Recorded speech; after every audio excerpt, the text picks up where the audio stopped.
98년 등장한 3세대 그랜저 XG는 앞서 말씀드렸듯 플래그십 뉴 그랜저가 아닌 고급 중형차 마르샤의 후속으로 개발된 모델이었습니다. 그랜저의 이름이 붙은 탓에 3세대로 구분되긴 하지만 엄연히 따지면 미쯔비시와 함께 개발됐던 이전 모델과는 성격이 판이하게 달라진 전혀 별개의 차였죠. 직접 모델을 떠올리면 차급이 눈에 띄게 줄어들었지만 소비자들의 인식이 자연스레 다이너스티, 에쿠스로 올라간 상황이었고 이미 서열 3위였던 그랜저가 단순히 대체된 분위기였기 때문에 거부감은 크지 않았습니다. 또 신차에 프로젝트명을 붙이던 동세대 현대차 장명법에 발맞춰 XG라는 서브네임이 붙으면서 그랜저 시리즈의 파생 모델처럼 느껴지기도 했을 거예요.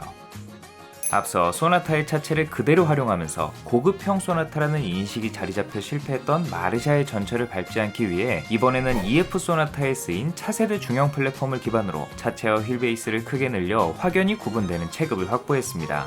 여러 차례 디자인 개발로 갈고 닦은 실력을 발휘해 빚어낸 외관은 쇼퍼 드리븐카였던 전작에 비해 훨씬 날렵하고 컴팩트해졌음에도 여전히 보수적인 색채를 품어 주타 계신 중장년층 소비자에게 어필했습니다.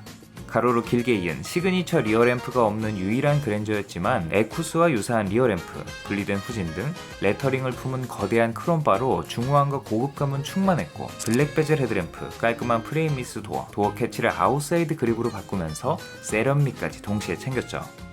여담으로 미쯔비시의 준대형차 디아망떼와 체급과 디자인이 유사해 전작처럼 공동 개발을 했다고 잘못 알려지기도 했는데 그랜저 XG는 현대가 독자 설계한 모델입니다. 실내는 고리타분한 운전자 중심 구조에서 벗어나 앞서 출시된 EF 소나타와 동일한 좌우 대칭 구조로 배치했고 전작에 비해 넓은 전폭으로 쾌적한 공간감을 제공했습니다. 고급차의 상징인 우드그레인을 넉넉하게 둘렀고 화사한 베이지 내장을 새롭게 추가해 포근한 분위기를 만들 수도 있었어요. 지금 보면 투박해 보이지만 98년 등장 당시에는 정말 세련된 인테리어였죠. 여기에 6개 스피커의 JBL 사운드 시스템과 5.8인치 VCD 내비게이션, 프로토 에어컨, 운전석 메모리 시트와 조수석 전동 시트 등 각종 고급 편의 사양을 만재했습니다. 이전에 있던 아날로그 시계는 아쉽게도 삭제됐어요. 뒷좌석은 차량의 성격이 오너 드리븐으로 바뀌면서 편의 장비가 전작에 비해 단촐해졌지만 여전히 고급스러운 마감과 넉넉한 공간을 제공했고 공기청정기, 전용 에어벤트와 열선 시트, 오디오 스위치를 품은 암레스트로 가족과 손님을 모시기에 부족하지 않은 편의성을 갖췄죠. 파워트레인은 독자 개발한 V6 2.5L 델타 엔진과 에쿠스와 공유하는 미쯔비시의 3.0 시그마 가솔린 엔진, 후에 V6 2.0 델타 가솔린과 2.7 LPG 엔진을 투입해 운행 목적과 환경에 맞게 선택할 수 있게 했습니다. 여기에 5단 수동 변속기와 수동 변속 모드를 제공하는 4단 및 5단 자동 변속기를 결합했고 특히 하위 모델 소나타와 급을 달리하기 위해 전 라인업을 6기통 엔진으로 채워 플래그십스럽지 않은 정숙성과 부드러운 회전 질감을 선사한 점이 돋보였죠. 연비도 플래그십스럽지 않았습니다. 그건 무슨 소리야? 6기통 엔진들이 의뢰 그렇듯 기름을 그야말로 퍼먹었죠. 그래도 날렵한 외관에 기대한 만큼 한층 진보한 주행 성능을 제공했는데요. 거대한 차체의 물렁물렁한 세팅으로 코너에서는 춤을 췄던 기존 국산 대형차들과 비교하면 탄탄한 세팅으로 전륜 WC1, 전자제어 서스펜션과 업그레이드된 자세제어 장치가 더해지면서 안정적인 거동을 선사했습니다. 물론 상대적으로 탄탄했다는 것이지 낭창낭창한 과거 대형차 특유의 하체는 여전했어요. 투피스톤 브레이크를 탑재하면서 제동 성능도 수준급이었습니다. 저렴한 가격에 좋은 성능을 제공하면서 이후 애프터마켓을 통해 다른 차량에도 XG의 투피 브레이크를 옮겨다는 일이 많아졌고 오랫동안 모비스의 인기 품목으로 자리했죠. 2002년에는 소소한 페이스리프트를 거쳐 내외관 디자인을 변경하고 트릭 컴퓨터 등의 편의 장비를 추가한 뉴 그랜저 XG가 출시됐습니다. 고풍스러운 휠을 모두 세련된 멀티 스포크 휠로 교체, 가로로 길게 이은 범퍼 하단과 LED를 더한 L자형 리어 램프로 도시적인 분위기와 함께 자체를 더욱 넓어 보이도록 유도했고 리어 범퍼 하단에 있던 번호판을 트렁크로 올리면서 무게감을 덜어낸 것이 특징이었습니다. 다만 이 리어 램프가 발목을 잡았는데요. 정몽구 회장의 한마디로 시작해 좁은 전폭을 보완하고자 했던 시도는 깔끔한 뒷모습에 군더더기를 추가한 모양새가 됐고 심지어 북미 법인이 이 디자인을 대놓고 거부하면서 한동안 수출길이 막혔습니다. 부랴부랴 뒷모습을 뜯어 고친 다음에야 선적을 할 수 있었어요. 결국 L자형 리어램프를 다시 일자 형태로 수정하면서 깔끔해진 이 디자인은 수출 사양에만 쓰여 괜한 내수 차별 논란을 일으키다 연식 변경을 통해 내수형 모델과도 통일됐죠. 개인적으로 L자 테일램프 괜찮던데 다들 그렇게 싫었나봐요. 저도 이건 좀 별로. 이와 함께 2003년부터는 기존 LPG 엔진을 액상 분사 방식으로 개량한 LPI 엔진으로 대체해 구형 기화기 방식의 단점이었던 겨울철 시동 불량, 출력과 효율을 개선했고 덕분에 영업용 차량 및 택시 시장에서 좋은 반응을 얻었습니다. 이 무렵에 내비게이션과 차량 내 전화, 전용 웹 서비스 등을 제공하는 텔레매틱스 시스템 모젠을 선보이기도 했어요. 현대차가 그랜저 XG를 발표하면서 내세운 연간 판매 목표는 내수 3만 대, 수출 1만 대로 총 4만 대.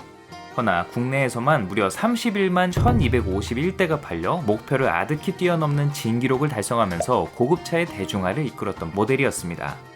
98년 출시 당시에는 외환위기를 겪으며 주춤했지만 경기가 빠르게 회복되면서 판매량도 회복했고 이후 2세대 다이너스티가 될 뻔했던 기아 오피러스, 전작에 이어 닛산 물건을 들여온 르노 삼성의 야심작 SM7 등 만만치 않은 경쟁차들이 등장했음에도 그랜저를 소유한다는 것, 이 하나만으로 충분했기 때문에 안정적인 판매량을 이어갔죠. 마르샤가 노렸던 30, 40대 전문직 종사자, 중견 간부 등 고소득 소비자를 안정적으로 흡수했고 2.0L 모델을 SM5의 6기통 모델보다 저렴한 가격에 출시하는 등 뛰어난 가격 접근성을 무기로 이제는 중산층의 패밀리카로 각광받았죠. 또 성공한 오너가 직접 운전하는 하이 오너 세단의 개념이 보다 확실해졌는데요. 에쿠스, 체어맨 등 거대한 F 세그먼트 대형 세단들이 새로이 등장했고 뉴포텐샤, 고급 소나타 마르샤 등이 준대형차라는 말을 내세워 마케팅했지만 그땐 소비자들의 반응이 영 시큰둥했죠. 이 그랜저 XG가 등장하고 나서야 비로소 준대형차라는 새로운 차급이 받아들여진 느낌이었어요. 이 밖에 본격적으로 해외에 수출된 첫 번째 그랜저이기도 했습니다. 북미 영어권에서 발음하기 쉽지 않다는 이유로 그랜저 이름 대신 심플하게 XG라는 코드명만 달랑 붙여 출시했고 뒤에는 100이량을 의미하는 숫자를 붙여 알파 뉴메릭 스타일로 판매했는데 현대차의 플래그십 라인업이라는 상징성과 진보한 상품성, 스타일에서는 좋은 평가를 얻었으나 고급차를 팔기엔 너무나도 낮았던 브랜드 밸류, V6 시그마 엔진의 낮은 연료 효율로 판매량이 많진 않았죠. 또 현대차가 일본에 정식 진출하면서 일본에 수출되기도 했는데 마찬가지로 별다른 성과를 내진 못했지만 일본으로부터 기술 원조를 받던 회사가 수십 년 만에 직접 만든 독자 개발 모델을 수출했다는 점에서 그 의미가 남달랐습니다. XG의 성공으로 그랜저는 현대차 포트폴리오에 빼놓을 수 없는 주력 차종으로 자리매김했습니다. 탄력을 받은 현대차는 후속 개발에 박차를 가했고 2005년 모두의 기대와 관심 속에 4세대 모델 그랜저 TG가 출시됐죠. 외관은 번쩍이는 크롬 장식으로 화려하게 치장했던 전작과 달리 인상이 한결 중후하고 수수해졌습니다. 이번에도 신형으로 거듭난 소나타의 차체를 이용해 개발된 만큼 NF 소나타와 유사한 가로선이 강조된 디자인으로 안 그래도 넓은 전폭이 더 넓게 느껴졌어요. 보이는 것뿐만 아니라 일본차의 영향을 받았던 이전 세대 모델들에 비해 실제로 덩치가 눈에 띄게 커지면서 주차에 어려움을 겪는 소비자가 속출했었죠. 전작의 멋들어진 프레임리스 도어는 일반적인 풀도어로 변경되어 아쉬움이 남았지만 부드럽게 떨어지는 아치형 루프라인과 풍부한 볼륨감의 측면, 다시금 일자로 이은 거대한 LED 테일램프와 듀얼 머플러를 더한 후면부로 소나타와는 확연히 차별화되는 고급차다운 분위기를 만들어냈습니다. 심플하면서도 유행을 타지 않는 타임리스 디자인은 세월이 지나야 그 진가가 드러나는데 이 차가 그런 경우가 아닐까 싶어요. 십수년이 지난 지금 봐도 여전히 매력적이죠. 다만 앞서 출시된 5세대 NF 소나타와 디자인이 너무 유사해 외려 고급형 소나타로 돌아간 것 같다는 지적을 받기도 했습니다. 이때만 해도 패밀리 룩이라는 개념이 익숙치 않았던 데다 실제로 멀리서 보면 NF 소나타와 구분이 잘 되지 않을 정도이긴 했으니까요. 그나마 가로 그릴에 이 뿔이 들어간 초기형 모델들은 괜찮았는데 이후 보행자 안전 규정이 강화되어 뿔을 삭제하면서 소나타와 더욱 비슷해졌습니다. 또 LED 테일램프를 전세한 기본 적용하면서 본의 아니게 민폐를 끼치기도 했는데요. 요즘처럼 간접 조명 형태가 아닌 땡 LED를 촘촘하게 박아놓은 구성이었기 때문에 뒷차에게 엄청난 눈부심을 유발했어요. 원조 눈뽕 TG는 스포티지가 아니라 2차였죠.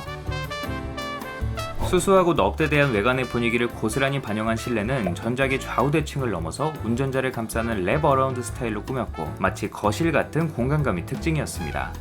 떡칠하기 바빴던 우드그레이는 적재적소에 포인트로 추가해 심플하면서도 고급스러운 분위기를 연출했고 특히 시트가 아주 푹신푹신했던 게 기억에 남네요. 트릭 컴퓨터는 시인성이 뛰어난 슈퍼비전 클러스터로 이사를 왔고 후방 카메라를 더한 7인치 대화면 DVD 내비게이션과 10개 스피커의 JBL 고급 오디오, 스티어링 휠, 사이드 미러가 연동되는 메모리 시트 등 기존에 있던 편의 사양을 업그레이드한 것은 물론 개선된 모션 시스템과 스마트키 등 첨단 사양까지 갖춰 그랜저다운 편의성으로 무장했습니다. 특히 이전 세대에서는 규격화된 오디오 및 공조장치, DIN 규격의 모듈을 사용하면서 차종마다 동일한 제품을 돌렸었지만 신형으로 거듭나면서 아예 인테리어에 걸맞는 디자인을 적용해 실내의 분위기를 이끄는 중요한 디테일로서 기능할 수 있게 됐습니다. 애프터마켓 내비게이션을 시공하면 제품에 따라 오디오 유닛이 이렇게 턱주가리처럼 툭 튀어나와 있던 게 떠오르네요. 더욱 넉넉해진 뒷좌석은 전작의 편의 장비는 물론 후방 전동 블라인드와 나중에는 6대4 뒷좌석 전동 리클라이닝까지 추가해 중요한 손님을 모시기에 충분한 공간을 제공했습니다. 견고해진 프레임과 사이드 커튼 에어백을 탑재해 승객 안전성도 더욱 보강했어요. 파워트레인도 모두 신형으로 교체됐습니다. 새로 개발한 V6 2.7L 뮤 가솔린 엔진 및 LPI 엔진을 주력으로 3.3L 람다 가솔린에 5단 자동 변속기를 맞물려 소나타와 확실히 차별화된 매끄러운 주행감을 제공했습니다. 이 초기형 뮤 람다 엔진의 부드러운 질감은 GDI 엔진을 탑재한 후속들보다 고급스러웠어요. 이전에 있던 전자제어 서스펜션은 빠졌지만 플랫폼과 전자제어 장치가 개선되면서 승차감과 고속주행 안정성이 향상됐고 여전히 물렁한 하체는 소비자층을 고려하면 당연한 세팅이었습니다. 다만 육중해진 몸무게에 비해 빈약한 원피스톤 브레이크 시스템을 갖추면서 제동 성능은 전작만 못해졌다는 평가를 받기도 했죠. 이후 연식 변경을 통해 수출형에 적용되던 3.8L 람다 엔진을 탑재한 S380 트림을 신설, 상식 국산차 중 5손가락 안에 들 정도로 강력한 성능을 제공하면서 초대 인터넷 슈퍼카 중 하나로 군림했던 SM7의 VQ 3.5L에 맞서는 그랜저 오너들의 정신적 지주로 활약했습니다. 해외에서 이삿짐으로 역수입된 3.8L 모델들이 있긴 했지만 이 S380 모델은 모든 옵션이 모두 포함된 차량인데다 출고 가격이 상당히 비쌌기 때문에 NF 소나타의 V33 모델과 마찬가지로 엄청난 희소성을 자랑했어요. 또 NF 소나타에 적용된 2.4L 세타 가솔린 엔진을 적용한 Q240 트림을 신설하기도 했는데 V6 2.7L 엔진이 주력인 상황에서 4기통 MPI 사양을 그대로 사용했기 때문에 굼뜨다는 지적을 받았죠. 물론 여론이 부정적이었을 뿐 뛰어난 가격 접근성 덕분에 적지 않은 숫자가 판매됐는데 길에 보이는 TG는 무조건 Q270 아니면 L330이었습니다.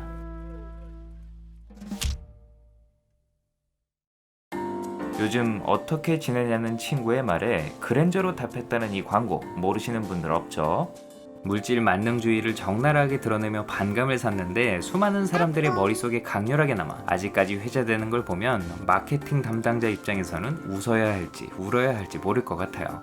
강렬한 광고와 함께 2008년 등장한 1차 부분 변경 모델은 뉴 럭셔리라는 서브네임을 붙였습니다. 디자인에 대한 아쉬움은 없었기 때문에 내외관 모두 변화는 크지 않았습니다. 입체감을 더한 라디에이터 그릴과 새로운 디자인의 알루미늄 휠로 신선함을 더했고 가로로 긴 번호판, 리어램프는 LED를 기어이 한 줄 더 추가해 더욱 강력한 눈부심을 선사했죠.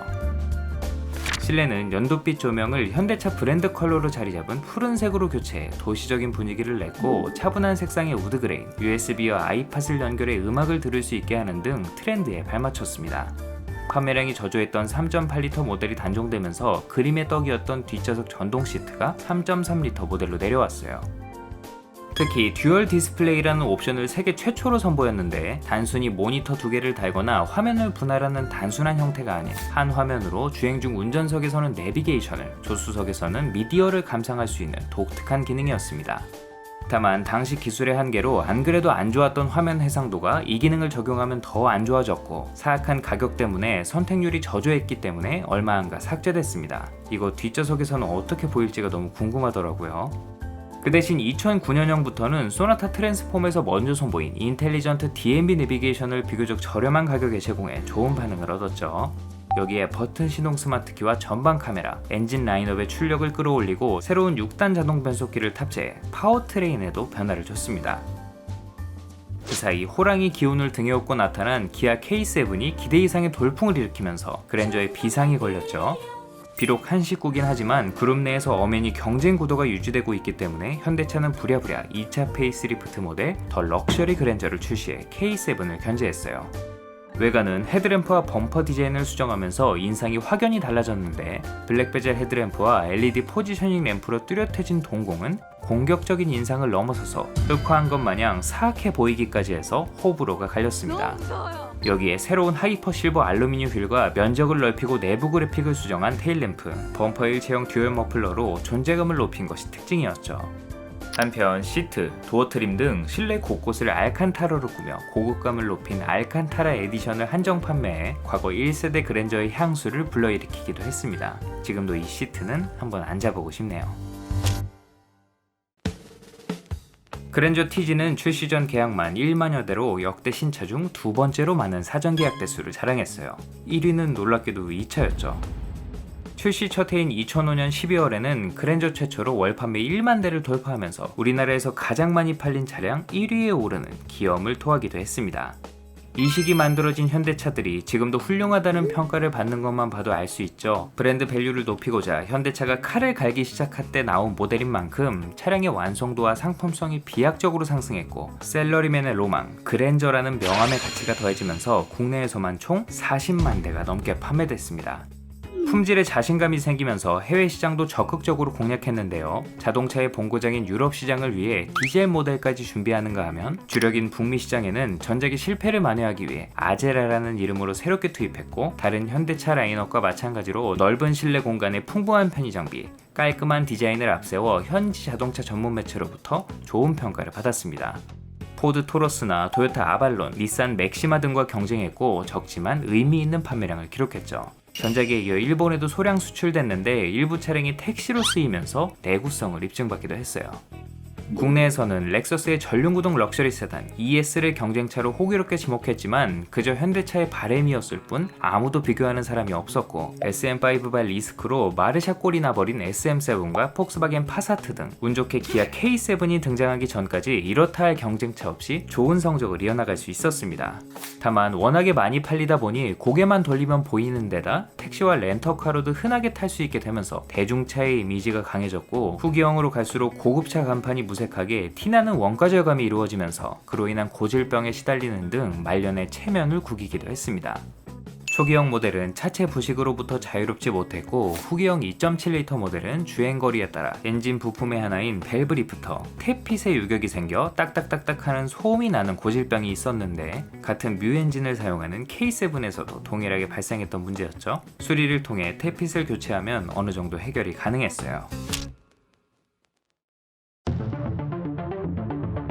더 럭셔리 그랜저가 K7에 밀려 고전하고 있는 사이 다섯 번째 그랜저 HG가 그 모습을 드러냈습니다. 사실 정식 차명은 5G 그랜저였지만 XG 이후 프로젝트명으로 구분하는 게 워낙 익숙해졌기 때문에 이후 등장한 신형 모델들도 다 그렇게 불렀죠. 세대 구분이 명확하기도 하고요. 2011년 1월 출시된 그랜저 HG는 어깨를 충격에 빠뜨린 YF 소나타 못지않게 파격적인 스타일을 선보였습니다. 그랜저라는 이름표를 달고 나왔지만 할아버지, 아빠의 얼굴이 차례로 스쳐 지나갔던 이전 모델들과 달리 결혼도 안 한 막내 삼촌이 떠오르는 차가 됐죠. 그랜드 글라이드, 위대한 활공을 주제로 했다는 외관은 전작과 마찬가지로 플랫폼을 공유하는 소나타와 비슷한 인상을 유지하면서도 더욱 커진 차체에서 오는 덩어리감과 특유의 시그니처 디자인으로 그랜저만의 분위기를 만들어냈습니다. K7이 호랑이라면 이쪽은 독수리에 가까운 느낌이었는데 크기를 한껏 키운 라디에이터 그릴과 헤드램프, 특히 헤드램프를 타고 올라가는 LED 포지셔닝 눈썹은 K7의 호랑이 눈썹 못지않게 강렬했어요.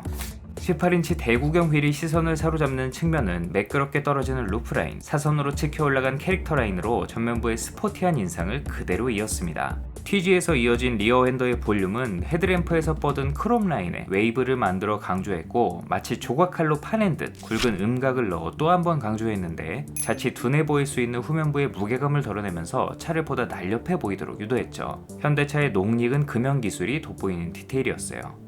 후면부도 강렬했습니다. 날개를 펼친 듯 좌우로 이어진 LED 리어램프로 누가 봐도 그랜저임을 알 수 있게 했고, 매립형 머플러를 더해 깔끔하게 마무리했습니다.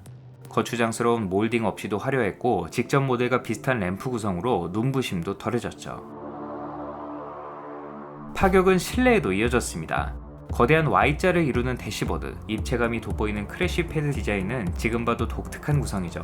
앞서 선보인 소나타, 아반떼와 패밀리 룩을 이루면서도 차급에 걸맞게 화려했고, 갈라진 트림에는 푸른색의 간접 조명까지 넣어 미래지향적인 분위기를 연출했습니다.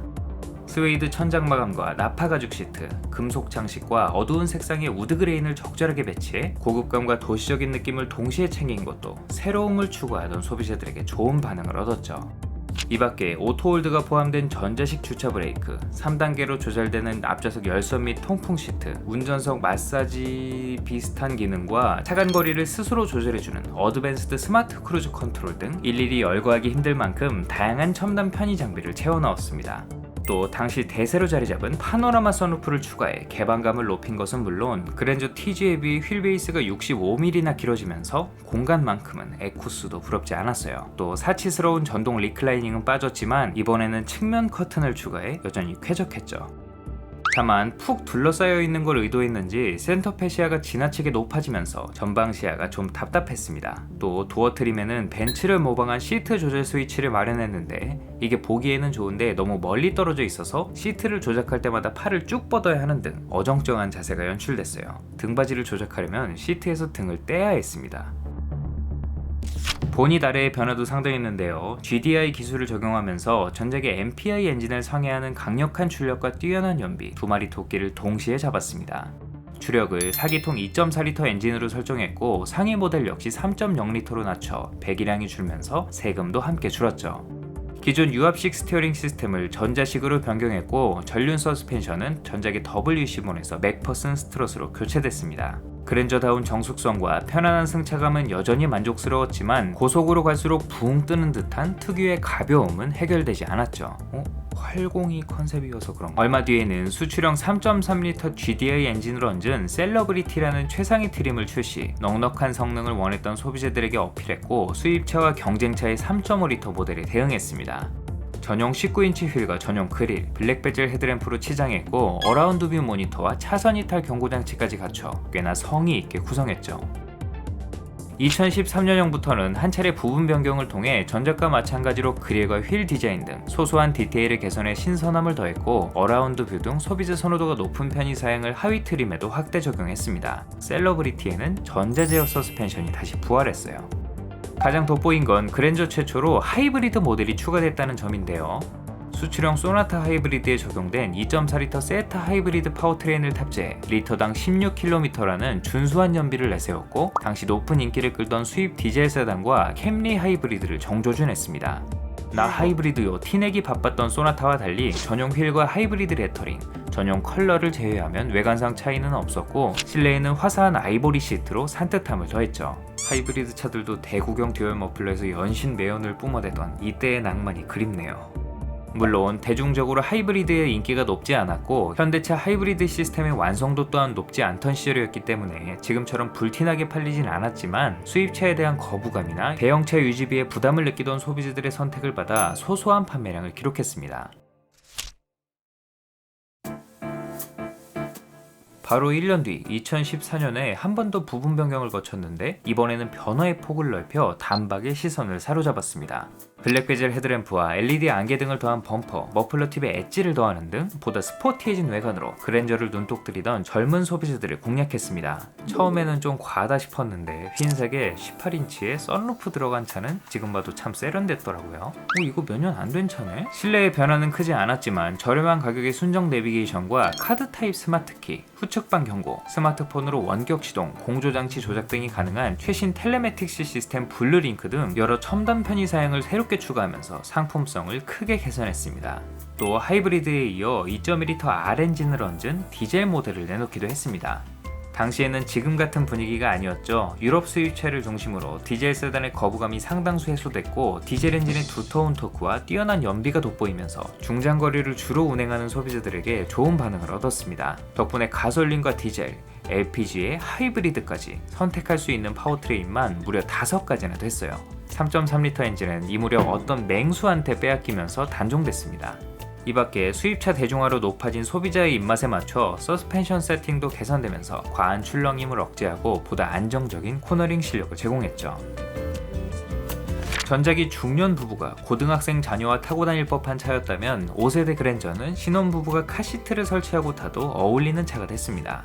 흔히 기본기라고 부르는 주행 품질은 여전히 동급 수입차에 비해 아쉬웠지만 현대차의 장기인 넉넉한 공간과 압도적인 편의 장비로 보완했죠. 이름이 가진 무게감에 비해 지나치게 젊어진 디자인은 기존 고객인 중장년층 소비자가 이탈하는 결과를 낳기도 했는데, 역으로 젊은 고객을 상당수 끌어들이면서 다양한 연령대에서 인기를 끌어 도합 51만 대라는 역대급 판매량을 기록했어요. 한동안 국내 자동차 판매량 1, 2, 3위를 소나타, 그랜저, 아반떼가 엎치락 뒤치락하는 진풍경이 펼쳐지기도 했죠. 어느새 기본형이 3천만 원을 넘어설 정도로 비싸졌지만 인기는 여전했는데, 이 모델부터 무리해서 그랜저를 뽑는 젊은 소비자들이 많아졌고 K7과 함께 국산 카푸어의 대표격 차량이 됩니다. 2세대 아제라로 투입된 해외 시장 성적은 여전히 저조했습니다. 미드사이즈 시장에 비해 라지카 세단 시장은 규모 자체가 크지 않은 데다가 관공서와 렌터카 등 플릿 판매가 주로 이루어지다 보니 그랜저뿐만 아니라 경쟁차인 아발론과 맥시마도 죽을 쓰고 있었습니다. 결국 이 모델 이후 북미 수출을 중단하고 제네시스에 집중했죠. 한편 초기 연식의 경우 매립형 머플러의 설계 결함으로 고속 주행 시 배기가스가 실내로 유입되는 문제가 발생해 가스렌저라는 불명예스러운 별명이 따라다니기도 했습니다. 소비자의 건강과 직결되는 부분이었지만 리콜이 아닌 무상 수리로 대응해 많은 지적을 받았어요. 아시다시피 가장 큰 문제는 따로 있었죠. 자신있게 내세운 GDI 엔진들이 말썽이었는데 당시에는 GDI 엔진의 내구성 문제가 지금처럼 크게 알려지진 않았었죠.